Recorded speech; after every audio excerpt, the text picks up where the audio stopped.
आज हम लोग सीखेंगे कि किस प्रकार से विभिन्न कॉलेजों की जो एडमिशन फ़ीस है उसको अपने मोबाइल फ़ोन से आप कैसे जमा कर सकते हो। सबसे पहले आप क्रोम ब्राउज़र पे जाएंगे तो हमारा क्रोम ब्राउज़र यहाँ पे हम इस पर डबल टैप करते हैं, डबल क्लिक करते हैं।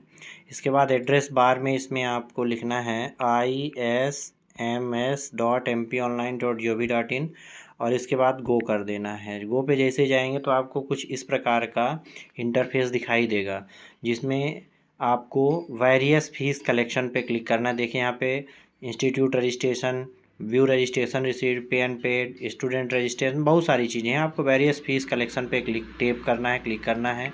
इसके बाद आपको यूनिवर्सिटी का चुनाव करना है।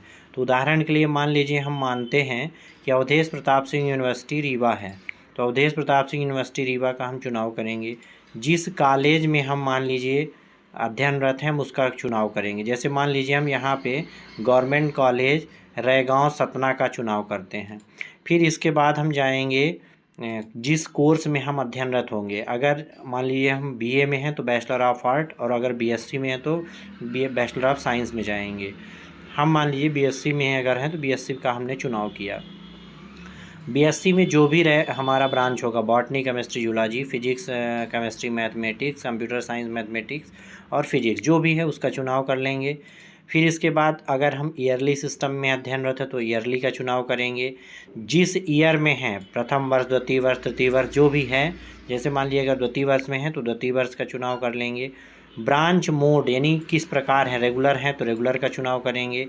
रेगुलर के चुनाव करने के बाद आपको क्या करना है, स्टेटस में अगर आप रेगुलर हैं तो रेगुलर भरेंगे, सप्लीमेंट्री। इसके बाद आता है स्कॉलर नंबर, तो जो भी स्कॉलर नंबर आपको महाविद्यालय से मिला होगा वो आप डालेंगे। फिर आता है इनरोलमेंट नंबर, जो फर्स्ट ईयर के विद्यार्थी होंगे वो स्कॉलर नंबर की जगह अगर एप्लीकेशन आईडी डाल देंगे तब भी चलेगा, है ना, क्योंकि ये एक अनिवार्य फील्ड है और यहाँ पे कुछ न कुछ डिजिट डालनी है। तो ई प्रवेश के समय जो उनका आवेदन क्रमांक प्राप्त हुआ था वो यहाँ पे डाल सकते हैं। फिर इसके बाद जो सेकेंड ईयर के विद्यार्थी होंगे उनके पास नामांकन नंबर होगा, वो यहाँ पे निश्चित तौर पर अपना नामांकन नंबर डालेंगे, रोल नंबर डालेंगे। अगर कोई फर्स्ट ईयर का विद्यार्थी है तो वो इनरोलमेंट नंबर की जगह ब्लैंक छोड़ सकता, क्योंकि मैंडेटरी नहीं। रोल नंबर की जगह वो चाहे तो अपना जो भी उसका ई प्रवेश का एप्लीकेशन आईडी है, जैसे मान लीजिए सपोज दैट उसका है 12 से स्टार्ट है, मतलब 2121098765432134 ये डाल देगा। फिर इसके बाद जो भी नाम है, अगर मान लीजिए विद्यार्थी का नाम है हबीब, है ना, या भरत, तो वो अपना नाम डालेगा। फिर जो भी उसकी डेट ऑफ बर्थ होगी, मान लीजिए 12/4/2001 है तो वो 12/4/2001 इस तरह से डालेगा। अपने पिता का नाम मान लीजिए जो भी है वो डालेंगे। फिर इसके बाद माताजी का नाम डालेंगे, कुछ भी हम भी डाल दे रहे हैं। फिर इसके बाद वो अपना जो जेंडर है उसका चुनाव करेंगे। अगर कोई छात्र भर रहा है तो मेल में और छात्रा भर रही तो फीमेल। इसके बाद वो कैटेगरी का चुनाव करेंगे, किस कैटेगरी में है, वो जनरल है, SC ST OBC, suppose that मान लीजिए वो जनरल है तो जनरल। वो अपना जो भी पता होगा वो अपना पता डाल देंगे, है ना। जैसे मान लीजिए हमने यहाँ पे अभी रीवा केवल डाल दिया। स्टेट में आपको जिस प्रदेश से आप बिलोंग करते हैं वो डालेंगे, मध्य प्रदेश। मोबाइल नंबर जो भी होगा संबंधित विद्यार्थी का, उसका मोबाइल नंबर डाल देना है। मोबाइल नंबर डालने के बाद आप payment department, government college Raigaon का चुनाव करेंगे, जो भी हेड होगा उसका चुनाव करेंगे। फिर इसके बाद फीस हेड का चुनाव करेंगे। तो फीस हेड इसमें मान लीजिए एडमिशन फ़ीस 21 की है कि एडमिशन फ़ीस 22 की जो भी है। मान लीजिए यहाँ पे अगर एडमिशन फ़ीस बस केवल लिखा आता है तो जो एडमिशन फ़ीस जो भी फ़ीस जमा करना है उस हेड में यहाँ का चुनाव कर लेंगे। सपोज दैट मान लीजिए एडमिशन फ़ीस 2022 की जमा करनी है। अब एडमिशन फ़ीस की पहली किस्त अगर कोई विद्यार्थी 500 जमा किया है, उसकी कुल फ़ीस 2000 है, तो अब वहाँ पे बची हुई जो भी फ़ीस है वो अपने महाविद्यालय से पूछ के यहाँ पे जितनी फ़ीस भरनी होगी वो डाल देंगे। सपोज दैट मान लीजिए अगर 2000 फ़ीस थी और 500 कोई विद्यार्थी पहले जमा कर चुका है, तो अब उसकी फ़ीस कितनी बची, 1500 डाल देंगे। और यहाँ पे रिमार्क में लिख देंगे जो भी फ़ीस वो जमा कर रहे हैं।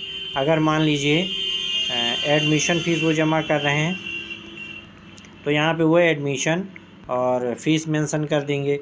फिर इसके बाद ये कैप्चा आता है, इंटर वेरिफिकेशन कोड, तो 6+1+6 यानी 7 डिक्लेरेशन है, एक तो घोषणा है, इसको चेक करना है। इस चेक बॉक्स रेडियो बटन, इसको ये देखें यहाँ पे है, इसको टेप अनटेप करके चेक कर लें, तो डिक्लेरेशन चेक कर देना है। फिर इसके बाद आपको सबमिट करना है। सबमिट करने के बाद आपको एक तो ये एप्लीकेशन नंबर जनरेट करके दे देगा, इसको नोट डाउन करके रख लेना है। ठीक, अब जब इसको आप नोट डाउन कर लेंगे तो अगर मान लीजिए बीच में ट्रांजैक्शन फेल्ड होता है या ट्रांजैक्शन होता है, कुछ भी समस्या होगी, तो इसके थ्रू आप ट्रैक कर सकते हैं। अब ये तो आपका फॉर्म चूँकि पूरा फिल हो गया। अब फॉर्म फिल होने के बाद आप पूरी चीज़ों को एक बार जांच लेंगे, परख लेंगे कि क्या कैसे क्या प्रक्रिया है। अब ये सब जांचने के बाद आपको एक चीज़, अगर पूरा डाटा आपका सही है तो प्रोसीड टू पेमेंट का विकल्प है, यहाँ पे आप क्लिक करेंगे। जैसे प्रोसीड टू पे में जाएंगे तो आपको बहुत सारे विकल्प इसमें मिलेंगे। जो कियोस्क वाले हैं अपना कियोस्क लॉगिन के थ्रू करेंगे, और जो कियोस्क वाले नहीं हैं, सामान्य विद्यार्थी हैं, तो सबसे सरल तरीका होता है यूपीआई के माध्यम से आप अपना पेमेंट कर दें। अगर आप डेबिट कार्ड क्रेडिट कार्ड के माध्यम से करते हो तो यहाँ पे टैप करिए और जिस भी बैंक आपके पास है वहाँ से आप क्लिक कर लें। कुछ नहीं है तो यूपीआई में जाइए, सबसे सरल विकल्प होता है यूपीआई के माध्यम से पेटीएम में क्लिक करिए, और जो भी अपना पेटीएम यहाँ पे देखिए 1530, क्योंकि 1500 रुपये फ़ीस हमने जमा हम करना था हमें, वो है, और 30 रुपया जो इसका पोर्टल चार्ज है वो, तो 1530 रुपया। अब यही फ़ीस अगर कहीं आप दूसरी जगह मतलब किसी दूसरे से फॉर्म फिल कराएंगे तो निश्चित तौर पर 150 रुपये वो आपसे एक्स्ट्रा चार्ज करेंगे। तो सभी विद्यार्थी अपनी शुल्क को बचा सकते हैं और ये जो जितना यहाँ पे फ़ीस है उसका पेमेंट कर सकते हैं। तो पेमेंट करने के लिए यहाँ पे आपको सबमिट में जाना है। ये ध्यान रखना है कि इंटरनेट का कनेक्शन सही रहे और फीस का पेमेंट करते समय आपका नेट बंद ना हो। ठीक, अब इसके बाद आपको यहाँ पे जब पेटीएम में जाएंगे तो यहाँ पे भी विभिन्न प्रकार के ऑप्शन मिल रहे हैं, credit card, debit card. UPI में क्लिक कर दीजिए। यूपीआई में आप यूपीआई ऐप के माध्यम से, अगर आपने कोई फ़ोन पे या मान लीजिए XYZ अमेजन पे रखे हैं तो यहाँ पे आप जाएं और सेलेक्ट करें यूपीआई ऐप का। जैसे हम यहाँ पे देखते हैं हमारे फ़ोन में जितने यूपीआई ऐप हैं, व्हाट्सएप में भी हमारे यूपीआई चलता है, क्रेडिट में भी चलता है, अमेजन पे में चलता है, गूगल पे में चलता है, फ़ोन पे चलता है, एक्सिस बैंक का भी है, आई मोबाइल है। हम फ़ोन पे के माध्यम से मान लीजिए अगर पे करना चाहते हो तो यहाँ पे हम फ़ोन पे में जाएंगे। फ़ोन पे में जाने के बाद यहाँ पे जस्ट वन क्लिक कर देंगे। अब हमारा ये पूरा इंटरफेस चला जाएगा फ़ोन पे में, और 1530 रुपया भुगतान करने के लिए कह रहा है। हम पंजाब नेशनल बैंक से मान लीजिए 1530 रुपया यहाँ पे क्या करते हैं, पे करते हैं। तो हम अब क्या करेंगे, यहाँ पे कमेंट मैसेज को लिखना है तो लिख दें, नहीं लिखना है तो छोड़ भी सकते, कोई मैंडेटरी नहीं है। ठीक, ये ऑप्शनल होता है। अब हम यहाँ पे में क्लिक करते हैं 1530। हमारे खाते से केवल 1530 रुपये कटेगा अगर हम यूपीआई, अब यहाँ पे जो हमारा 6 डिजिट या 7 डिजिट जो भी यूपीआई पिन है वो चाहें तो हम यहाँ पे इंटर कर सकते हैं। अगर हम अपना सही यूपीआई पिन इंटर करेंगे तो डेफिनेटली हमारा ट्रांजैक्शन हो जाएगा। अब देखिए हम यहाँ पे हमने अपना यूपीआई डाला और यूपीआई डालने के बाद यहाँ पे हमने ओके कर दिया। अगर हमारा यूपीआई पिन मतलब कहना चाहिए गलत डाला या कोई प्रॉब्लम होगी तो पेमेंट फेल हो सकता है। अभी हमने यूपीआई पिन अपना सही नहीं डाला था, सिर्फ आपको बताने के लिए डाला था। अब ये पूरा प्रोसेसिंग होगा, आपका पेमेंट हो जाएगा, क्योंकि हमने गलत पिन डाला इसलिए फेल्ड हो गया। और जैसे ही आप जाएंगे, मतलब ये काम मतलब आप पूरा करेंगे तो आपको ये जो इंटरफेस में ले जाएगा वो कुछ इस जगह पे ले जाएगा। देखें किस जगह पे ले जाता है। मैं आपको बता दूं, जब भी आप ये पूरी प्रोसेस को कंप्लीट कर लेंगे तो आपको वेरियस फीस की रिसीप्ट में दिखा देगा, इस जगह पे आपको पहुंचा देगा जहां पे आप पहले फॉर्म को फिल किए थे। अब मान लीजिए सपोज दैट आपको नहीं पहुंचाया, आपकी पेमेंट सक्सेस हो गई, तो आप फिर से ISMS पोर्टल में जाइए और यहाँ पे गो कर लीजिए। गो करने के बाद ये वेरियस फी कलेक्शन रिसीव्ड है, यहाँ पे जो हमने वहाँ पे आवेदन क्रमांक के लिए आपको बोला था वो आवेदन क्रमांक यहाँ पर आप क्या करेंगे, जो भी होगा डाल के, और ये कैप्चा जो है उस कैप्चा को आप यहाँ पे इंटर करेंगे, और कैप्चा को इंटर करने के बाद सर्च करेंगे तो आपकी रिसीप्ट मिल जाएगी। इसका प्रिंट आउट करा के आप जमा कर सकते हैं।